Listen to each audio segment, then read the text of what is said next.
తేజ సజ్జా పెద్ద cinema release అవుతుంది.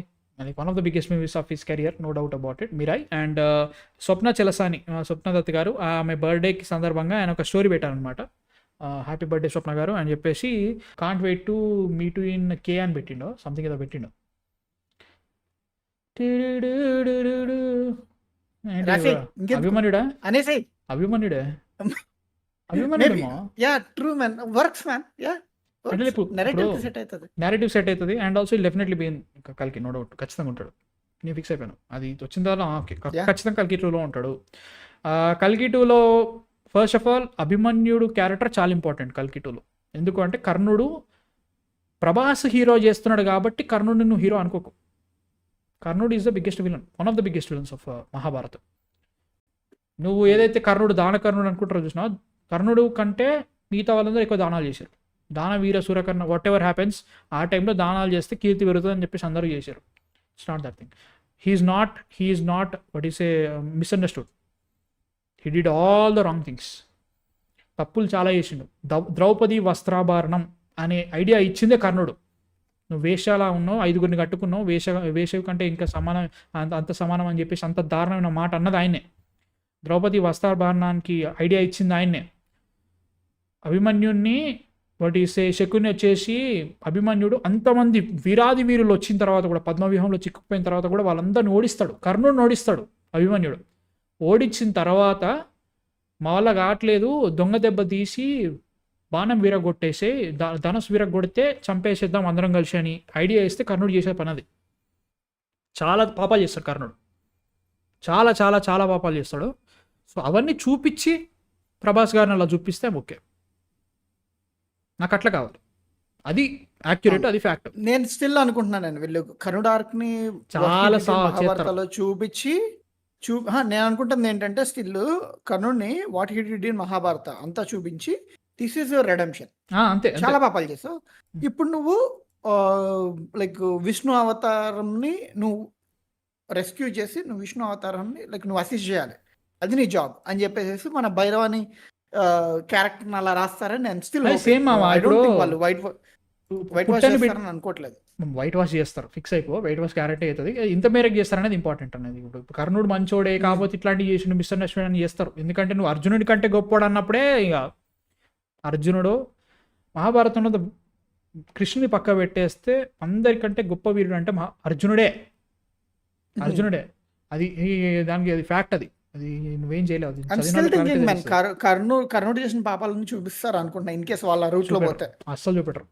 కల్కి 2లో 2-3 ఉంటాయి, బట్ దాన్ని నువ్వు జస్ట్ వైట్ వాష్ చేయకుండా మరి గ్లోరిఫై చేయొద్దు. నువ్వు గ్లోరిఫై చేయకుండా నువ్వు తప్పులు చేసినావు. ఇప్పుడు అశ్వత్థామ అనేటువంటి యోధుడే, బట్ అది పర్ఫెక్ట్ టైంలో పడ్డాయి. అశ్వత్థామని నువ్వు ఫస్ట్ టైంలో గొప్ప వీరుడు అని చూపించి స్టోరీలో తీసుకురాలి. తప్పు చేసినావు, తప్పుకి ప్రాయశ్చితంగా నువ్వు అనుభవించాలి. ఇప్పుడు పుట్టని బిడ్డని చంపుదామని ట్రై చేస్తున్నావు, అదే పుట్టని బిడ్డని ఇప్పుడు కాపాడాలి. అట్లే ముక్కు పచ్చలారని ఒక 16 ఏళ్ళ పిల్లోని చంపించేసినావు కర్ణుడివి. సో ఇప్పుడు సిచ్యువేషన్ నీ కర్తవ్యం ఏంటంటే పుట్టిన ఎవరైతే కల్కి పుడతాడో అతను బతికించి ఓడించి కాపాడి లాస్ట్ వరకు చేయాలి. ఆ రిడెంప్షన్ ఆర్క్ చూపిస్తే బాగుంటుంది. And who is better than Teja Sajja right now to portray అభిమన్యుడు. వెంటనే నాకు తేజ సజ్జా ఇన్ కల్కి అయిన వెంటనే తేజ సజ్జా అభిమన్యుడు అనే ఫీలింగ్ వచ్చేసింది. వచ్చేసిన మైండ్లో ఓకే సెట్ అవుతాం. ఆ ఏజ్ ఫ్యాక్టర్ మంచి సెట్ అయ్యి నాకైతే సెట్ అవుతా అనిపిస్తుంది. వాళ్ళు అంటే ఐ డోంట్ నో వాళ్ళు ఎలా తీసుకెళ్తారని. నేను లైక్ విజయ్ దేవరకొండ యాజ్ అర్జున ఏ రేంజ్ సర్ప్రైజ్ అయితే వచ్చిందో నేను అలాంటి సర్ప్రైజ్ ఎక్స్పెక్ట్ చేస్తున్నాను. బట్ శివన్ ముందు కల్కి సినిమా దీని, ఎందుకంటే చాలా హడావిడి జరుగుతుంది. అవుతుంది, టైం పడుతుంది, చాలా టైం పడుతుంది. 2028 వస్తుంది సినిమా రిలీజ్. ఖచ్చితంగా 2028లో వస్తుంది, గ్యారంటీ వస్తుంది. టైం పడుతుంది. బట్ అర్జున మరి వేరే క్యారెక్టర్ వీళ్ళు ఎందుకు నరికేశారు అర్జునాని లేపడానికి? నరికించింది అర్జునుడు కాదు, ఏకలవ్య, ద్రోణాచార్యుడు. అప్పుడున్న సిచ్యువేషన్స్ లో ఇప్పుడు ద్రోణాచార్యుడు, ఇప్పుడు ఎవరు అంటారంటే ఏకలవ్యుడు వేలు నరికించేసారు, అన్యాయం చేసారు కాదు, అక్కడ దూరదృష్టితో ఆలోచిస్తారు వాళ్ళు. ఏకలవ్యుడు అనేటోడు హీఈస్ ఆల్వేస్ కౌరవ పక్షపాతి. మహాభారతం అనేది వీళ్ళు మంచి వాళ్ళు చెడు అని ఇట్లా కాదు అని అనుకుంటారు. కానీ మహాభారతం అనేది ఎట్లుంటుందంటే త్రేతాయుగంలో అంటే మనకి రాముని సిచ్యువేషన్ ఎట్లుండే అంటే గుడ్ అండ్ బ్యాడ్ క్లీన్‌గా వీళ్ళు మంచోళ్ళు, వీళ్ళు చెడ్డోళ్ళు అని చెప్పేసి ఒక బిట్ ఉంటుండే. తర్వాత ఏమైందంటే అందరూ దాంట్లో కూడా శక్తివంతులు ఇంతమంది, నార్మల్ మనుషులు ఇంతమంది, వీళ్ళు ఇంతమంది అని చెప్పేసి ఉండేది.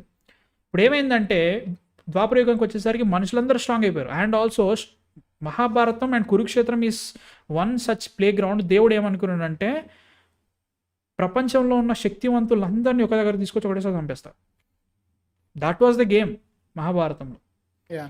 సో దాంట్లో ధర్మం గెలవాలి at the end of the day.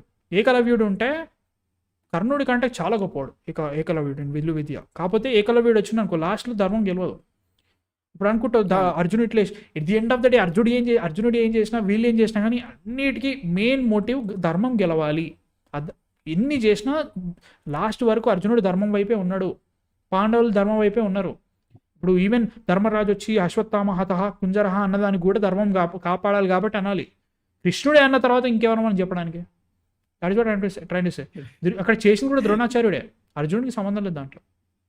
But అక్కడ ఇంపార్టెంట్ బొమ్మను పెట్టి ద్రోణాచార్యుడు అదే దూరం నుంచి చూసి ద్రోణాచార్యుడు నేర్పించిన ఏకలవ్యుడు నేర్చుకుంటే ఇంకా బొట్టనేలు కూడా ఉందంటే లైక్ నేను పరోక్షంగా నన్ను గురువునని అది సాకు గొప్పవాడు సాకు. కాబట్టి ఎట్లా అంటే కౌరవ పక్షపాతి ట్రైబ్స్ అండ్ ఎవ్రీథింగ్ వాళ్ళు ఒక కౌరవ పక్షపాతి అవుతాడు, కౌరవులతో అవుతాడో మనకు అప్పటికి ఇబ్బంది అవుతుంది.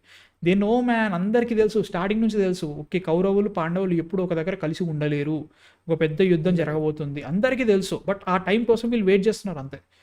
సో చదివిన వాళ్ళు తెలుసు. యూ సీ దోస్ బుక్స్ మస్తు ఉంటాయి, ఆ బుక్స్ చదవండి. గీతా ప్రెస్ చాలా బాగుంటుంది చదవండి.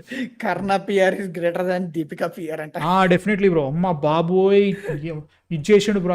అందరికీ హాఫ్ నాలెడ్జ్ కాదు, అందరు సీరియల్ చూస్తారో చెప్తారు. కర్ణుడు కొన్ని చదువుతున్నప్పుడు తెలుస్తూ ఉంటే బ్రో కర్ణుడు ఇవి కూడా చేసిండు అనే ఫీలింగ్ ఉంటుంటాయి.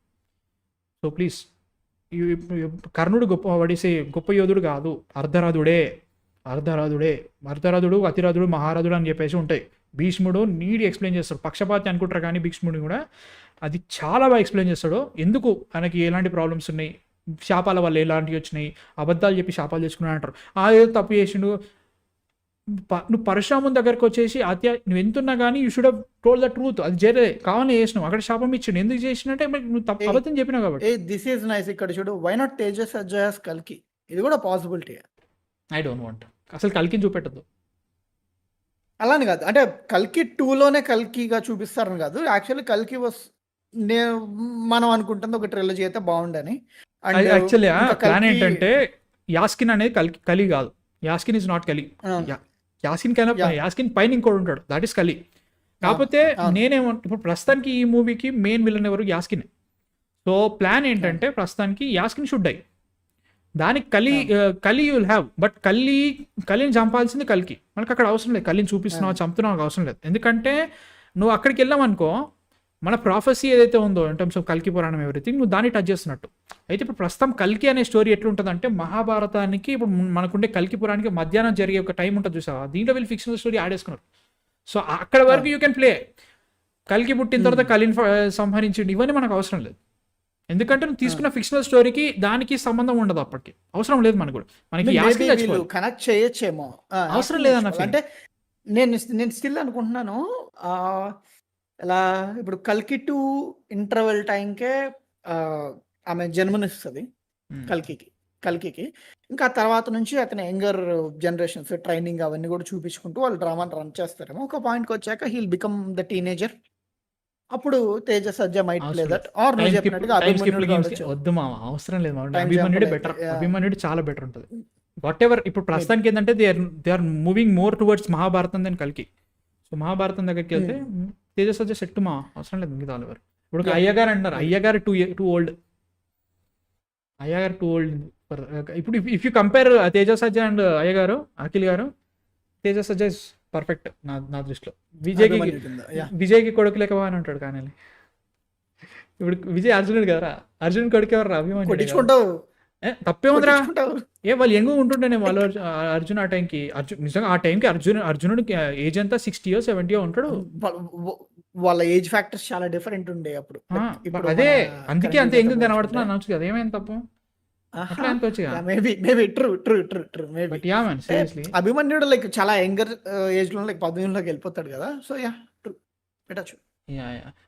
ఎవరన్నారు my opinion, even if Ekalavya had his thumb but still Arjun would be best warrior as he was blessed by many gods and lord Shiva said he was strongest warrior. I agree, but main motive అట్లా కాదు, అర్జునుడికి మాత్రమే అని కాదు.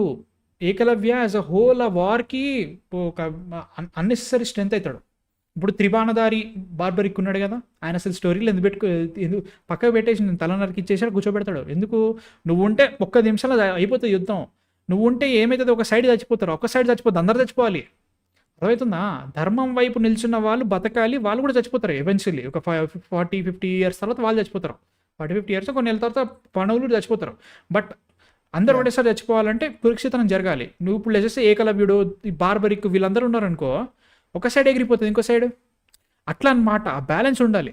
ఇదికు పాండవుల side చచ్చిపోవాలి, కౌరవుల side చచ్చిపోవాలి, వీళ్ళందరి మధ్యలో కృష్ణుని ఆర్మీ కూడా చచ్చిపోవాలి. సో ఇది ఒక పర్ఫెక్ట్ బ్యాలెన్సింగ్ యాక్ట్ అన్నట్టు. దీన్ని సరిగ్గా వాళ్ళకి మర్మం తెలియక ఆనేస్తారు, ఇట్లా చేసినట్లే. అన్నిటికీ పెద్ద ప్లాన్ ఉంది అక్కడ, తెలియక మాట్లాడతారు. కానీ ఖచ్చితంగా ఇక అది సిచ్యువేషన్ అన్నట్టుగా. సో అసలు అర్జునుడిగా Vijay Deverakonda not set bro, Prabhas has Karan, Vijay is Arjun not నిల్లే. నాకు సెట్ అయ్యిండో, నాకు విజయ్ దేవరకొండ సెట్. సెట్ అయ్యింది. బట్ యాక్చువల్లీ వాళ్ళకి ఒక తలపాగాలు ఉండాలి. మన మహాభారతంలో ఎట్లుంటుంది అంటే వాళ్ళకి పాగా ఉంటుంది అన్నట్టు. బట్ స్టిల్ వీళ్ళ విజువల్ ఆర్టిస్టిక్ స్టైల్ బాగుంది. బాగుంది, వీళ్ళు చూపించిన బాగుంది. బట్ చూడాలి. బట్ నాకైతే మాత్రం వెరీ వెరీ ఎక్సైటెడ్ ఫర్ కల్కి 2. ఎప్పుడు వస్తుందో కానీ ఖచ్చితంగా వస్తుంది, బాగుంటుంది, చాలా బాగుంటుంది. ఎక్సైటెడ్. మీ థాట్స్ ఎందుకు కామెంట్స్లో పెట్టి. తేజ సజ్జా as Abhimanyudu, what you think? ఇది కామెంట్స్లో పెట్టండి.